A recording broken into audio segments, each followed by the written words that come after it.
মানুষের রূপ হয় দুই ধরনের। কয় ধরনের? একটা হলো দেহের রূপ আর একটা হলো আত্মার রূপ। দেহের রূপ কি? মনে করেন এখান থেকে বের হলাম, চলার সময় একটা মোটরসাইকেল অ্যাক্সিডেন্ট হলেন, হাত পা ভেঙে গেল, তাহলে এটা কিসের রূপ? দেহের রূপ। জ্বর, ঠান্ডা, কাশি, সর্দি, এগুলো এগুলো কিসের রূপ? দেহের রূপ।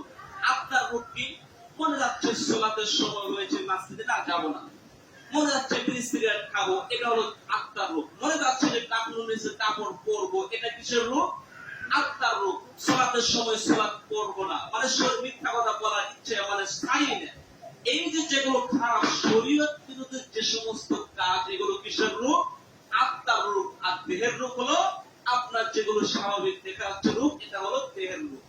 এবার কবরের ভিতরে ওই আপনার যেগুলো ভালো কাজ করেছেন ওই আমলগুলোকে একত্রিত করে আপনার সামনে এসে উপস্থিত হবে, আর বলবো আমি তো মূলত তোমার সেই শতানো।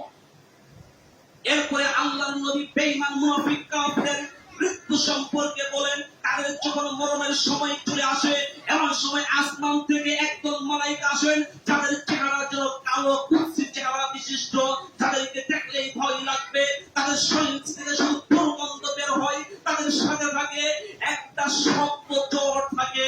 এমন সময় বেঈমান মুনাফিক কাফির শুধু কখনো মরণের কথা ভাবেই নাই, মরতে হবে কখনো মনেই করে নাই, সেবাই সেখানে মিথ্যা কথা বলেছে, সোলাতের কথা ভাবেও নাই, সে কখনো দান সদকা করে নাই, মরণের কথা একদম ভাবে নাই। তাই তো আল্লাহর নবী বলেন, তোমরা এমন একটা জিনিসকে খুব বেশি বেশি স্মরণ করো, যে জিনিসটা মানুষের জীবনের স্বাদ, যে জিনিসটা মানুষের জীবনের আশা আকাঙ্ক্ষাকে কেটে দেয়, তা হচ্ছে মরণ। আপনি একটা ইচ্ছা করেছেন সুন্দর করে বাড়ি করবেন, বাড়িও করলেন, সুন্দর করে এবার বাড়িতে উঠবেন, আগামীকাল উঠবেন, এটা হলো আপনার ইচ্ছা, আপনার আশা আকাঙ্ক্ষা। আজকে মরণ চলে আসলো, আর ওই বাড়িতে উঠার সুযোগ হলো না। আপনি ইচ্ছা করেছেন সুন্দর গাড়ি কিনবেন, টাকা রেডি করেছেন, গাড়ি কিনতে গিয়েছেন, এমন সময় মরণ চলে আসলো, এই আশা আকাঙ্ক্ষা এটা কেটে গেল। সুন্দরী একটা মেয়েকে বিবাহ করবেন, সব প্রস্তুতি, আগামীকাল বিবাহ, আজকে মরণ চলে আসলো, এটাও আর সুযোগ হলো না। তাই আল্লাহর নবী বলেন, তোমরা এমন একটা জিনিসকে খুব বেশি বেশি স্মরণ করো, যে জিনিসটা মানুষের জীবনের স্বাদ, যে জিনিসটা মানুষের জীবনের আশা আকাঙ্ক্ষা কেটে দেয়, তা হচ্ছে মরণ। তাই তোমরা মরণের কথাকে বেশি বেশি স্মরণ করো। বেঈমান মুনাফিক কাফের যখন মরণের সময় চলে আসে, সে তো ভাবে না মরতে হবে।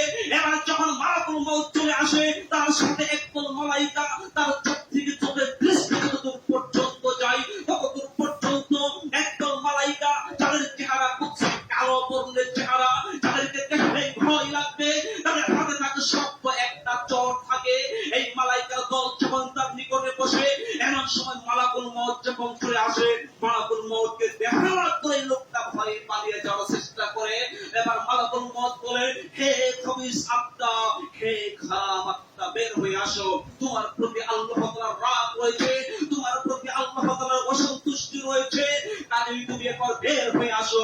এবার মালাকুল মউতকে দেখে লোকটা ভয়ে পালানোর চেষ্টা করবে, শরীরের ভিতরে এদিক যাবে সেদিক যাবে, ছোটাছুটি করতে থাকবে, আর বলবে, রব্বুল আলামিন তুমি আমাকে কিছু কালের জন্য সময় দাও, যদি দিতা ফাসাদদাকা ওয়া কুম মিনাস সালিহিন, আমি তোমার রাস্তায় সাদকা করে আসতে চাই এবং কি সৎ কর্মশীল লোকদের অন্তর্ভুক্ত হয়ে যেতে চাই। মানুষের মরণের সময় আসলে কেউ বলবে না যে রব্বুল আলামিন সময় দাও, দিলেই পুরা কাজ সালাত আদায় করি, সময় দাও, দিলেই একটা সিয়াম পালন করি, দিলেই এগুলো করি, এগুলো যাবে না। মরণের সময় আসলে মানুষ শুধু একটা জিনিস বলবে, রব্বুল আলামিন তুমি কিছু কালের জন্য কেন সময় দিলা না, যদি দিতা ফাসাদদাকা ওয়া কুম মিনাস সালিহিন, তোমার রাস্তায় সাদকা করে আসতাম এবং কি সৎ কর্মশীল লোকদের অন্তর্ভুক্ত হয়ে যেতাম। কাজে ওই